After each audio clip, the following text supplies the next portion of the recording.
Hey y'all, hey, we are back for another review of Sisters. We're on season 8, episode 8, entitled Appearances. Keep in mind that I was on a cruise last week and I was not able to get you guys a review out last week. So hopefully I'll try to mix in some stuff that I may have missed last week. It's not really much that I missed in last week's episode. We did see that Gary is on the mend and some stuff like that. So I think I can pick back up without missing anything, but let me know what I may have missed. Either way, season 8, episode 8. We see Hudson and he's asking the doctor about Gary and about his well-being. And so the doctor is like, it appears that whatever the fentanyl or whatever it was that was given to him is wearing off and he's making his way back. He's still not out of the woods, but he's fighting back. He's fighting a good fight. And he might even make a full recovery. And then we see Penelope rolling up at the hospital. She rolls up on Hudson, and she was like, she basically compares his survival to that of a cockroach, because they've been around forever, and you know it's damn near hard to kill him. She was like, okay, unfortunately he did make it out alive, and too bad, so sad. Basically, even though she was telling Hudson like, hey, I deserve to go in there and see him because I was his fiance. Anyway, Hudson looks like he's seen a ghost because last we saw Penelope, we were presuming that she was deceased, but she was in witness protection, all this good stuff. And he thinks that she should still be in witness protection, so why is she here? And she was like, listen, that's my fiance, and I should be able to go in there and see him, but you give Gary a message for me and let him know that, you know, I'll be in touch, and it's unfortunate that he made it out alive. Essentially just kind of having an attitude about it. And so now Hudson is rethinking his accusations against Andy because he's thinking like, maybe I was wrong about Andy. Maybe Penelope is the one. And by the end of this episode, child, I think so too, but not really because, you know, it's TV land. So the obvious person is probably not going to be the person. But either way, that's how that ends up. Danny is talking to her therapist about everything that is happening with Tony and everything she felt about the promotion, the internship, well, the potential promotion, let's just say, the internship. And the therapist, she's just sitting there, she's like, girl, I told you, like, I'm not an on-call type of girl. Like, because Danny's like, girl, thank you for finally getting over here, finally answering. And so Lucretia, I think her name is, the therapist, she needs to know, like, hey, you expressed your feelings about the internship, but what words did you use? What was the scene? Was it publicly? Were you guys alone? She's like, no, it was public. It was at lunch in a table full of people. And, but I had to say what I had to say. Like, I was out to lunch with my friend and him and his homeboy showed up on my conversation. So I was well within my right to cuss his ass out. This is what she told the therapist. And the therapist is like, not so much. And she's like, well, just tell me. Just break it to me straight. Like, did I ruin things with Tony? Yes or no? And she was like, girl, I have no idea.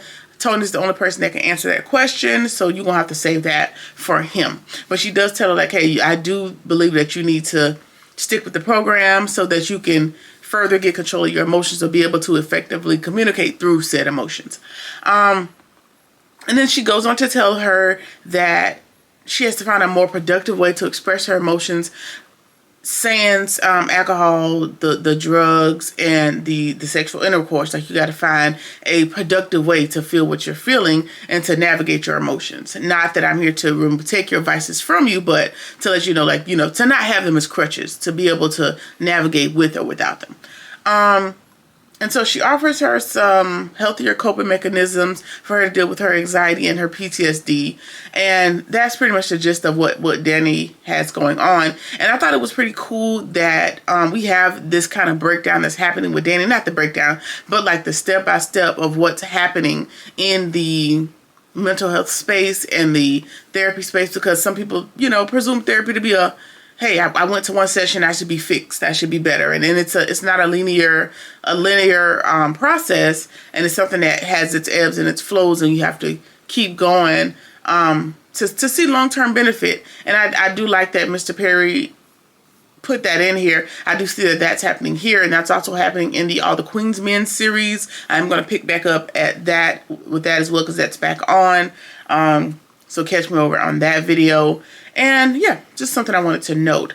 And Andy and Hudson, they're going back and forth and back and forth and back and forth about why she's there and she needs to go see Gary because Gary asked for her on the phone call on last week's episode. And so Hudson is like, girl, I still got the power of attorney. Like, they just going back and forth. And Penelope walks up because, of course, she was going to come back and forget her purse or forgot something, and walks up on Andy declaring her undying love for Gary. Of course, we're in a public setting. This is the image that I need to portray. And so Penelope, she thinks that, yeah, that was the plan for you and Gary this whole time. Y'all was here to ruin my life, blah, blah. Just a lot of the same rhetoric that's been happening in the last couple episodes. And so she's like, whatever.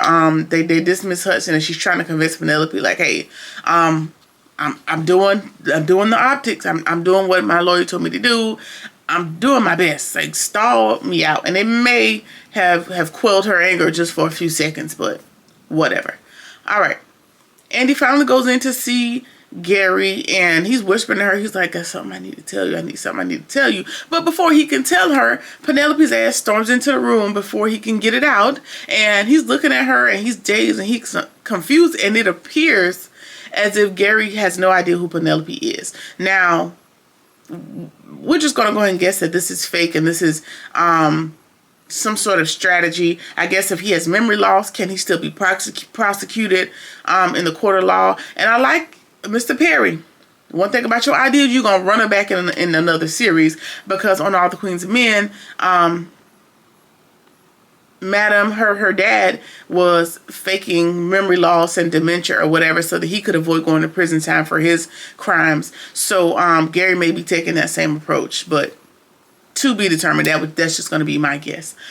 Sabrina gets to work, and of course Paige is shading her for being she's 1 minute late to work. And Paige is like, oh, it must be nice to be able to be late because you're the boss. And she's like, girl, it's a minute. I really ain't even late. Like, that was just the time it took for me to walk from the car to the door. Like, settle down. And Maurice is like, girl, like, just be quiet. Like, shut up. And compares her to Preston with her country accent. And Sabrina reminds her that my tardiness, whether I am or am not, because she kept going at it, kept poking the bear. And Sabrina's like, okay, let me go ahead and set you straight. My absence should be of no concern to you. It should not be of no consequence because I am the boss. Now, it was given a little bit of like a, checkmate on her. And Paige is like, well, yeah, I guess you're only the boss because of affirmative action. You know that pissed me off, right? Okay. And then Paige goes on to say that her career will not go any higher she wouldn't be able to go any higher once affirmative action is overturned. And, that is a big topic under the upcoming administration. Hell, it's been overturned in a lot of different places under the current administration, if I am not correct. Don't get me to talk politics because, girl, I can't deal with it. Either way, Maurice is looking at Sabrina like, hey, just let me go on her. Like, give me the go ahead and I'm going to steal off on this white lady. And Sabrina's like, no, I got it. Don't worry about it. I'm going to handle this diplomatically. Don't worry about it. And Sabrina reminds her, hey, I'm not only here based on race, but by actual merit, by my degrees, my certifications, by all these different merits, these tangible things that make me more than qualified for the job, of which you don't even possess and that you could never possess. So settle down, basically. And now you see Paige, and she wants to clutch her pearls, and she wants to put on her white woman armor of defense that they normally have when they've been checked and put back into places. And so that'll shut her up for now. But of course, we haven't heard the last of Little Miss Paige. All right, so Penelope is so pissed at the fact that Gary does not remember her that she slaps his face. She slaps fire out of his ass. And again, he's keeping up the charade that, I don't know who she is. And Hudson's like, hey, you need to leave because the stress ain't good for him. And Penelope's like, stress?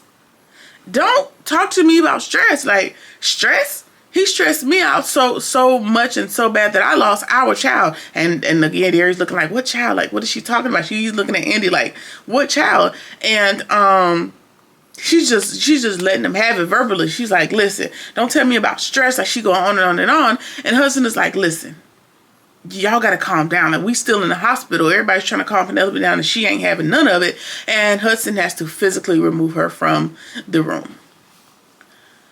Okay.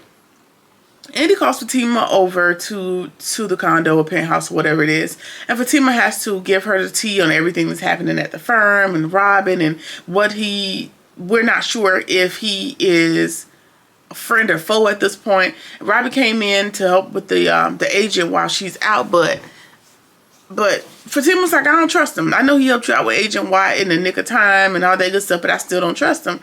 He gave Hayden your caseload, and he is forcing me to be Hayden's paralegal. And then she goes on to tell him about the photos that he has of Gary's bodyguard and how Zach and Fatima potentially have a motive. And so Andy's like, well, let me give him a call. Like, he shouldn't be moving like that. Let me call him. She's like, Fatima's like, no, ma'am. The block is hot. That's not what we're doing right now. You just settle down, calm down. I'm going to deal with it. I'm a big girl, but we ain't dealing with that right now. You just worry about all this other stuff that we got going on. And then Andy has to tell her everything about what's going on with her and about Penelope and about Jordan. And so Fatima's like, she slapped you. She was like, yeah, I got the welts on my face to prove it. She was like, no, ma'am, get up. Come on over here. I'm about to show you how to fight back. Now, we don't really get to see the lesson, but we could just presume that the lesson took place. And so now Fatima has to show Andy how to protect herself from Penelope Child because she don't want to get stole off on no more. It's going to be a waste of effort because, child, it's Andy. She's not going to come to fisticuffs with people. But had she slapped me, Gary would have been the least of her worries for sure. All right. Jordan runs up on Penelope in the parking lot because she's finally left after Hudson puts her out, and he sees her in the parking garage. I guess he was following her to see, what her motives were, what she got going on. And he's like, well, girl, what are you doing here? Well, she's asking Jordan, what are you doing there? Jordan's like, no, man, what are you doing here? Wait, what are you doing at the hospital trying to see Gary? Like, we don't with him. Well, why are you here? And so then he asked her, he was like, are you here as a concerned fiance, or are you here to finish the job? And she was looking like, what? And of course, that's how the episode ends. Either way, we see the projections for next week. And he was like, I know you said you can't remember whatever happened that night, but remember you did come to my house with blood all over you. So, girl, did Miss Penelope do the attempt murder? That's all I want to know. Like, was it Penelope? Now, again, that seems what are we at? We're at episode 8. So, I don't know. I don't know how many episodes are in a season. It does seem kind of later in the season, and it may be time to reveal. I just figured they would save it until like the last episode or 2 in the season, but whatever. I don't know. I think Penelope is an obvious. I think it's too obvious for it to be Penelope. Maybe she showed up to confront him right before the wedding and saw that he had already been stabbed. And that's why the blood could have ended up on him. But y'all let me know what y'all think about it in the comments. Either way, that's been season 8, episode 8. My apologies on last week's missing episode. I've been doing pretty good with staying on top of these reviews. Anyway, let's talk about it in the comments. What y'all think? Who y'all think did it? I'm getting confused, and that attests to the great writers that are on the show. Either way, like, comment, share, subscribe, or whatever it is that you feel like doing. I'll see you in the next one. Peace.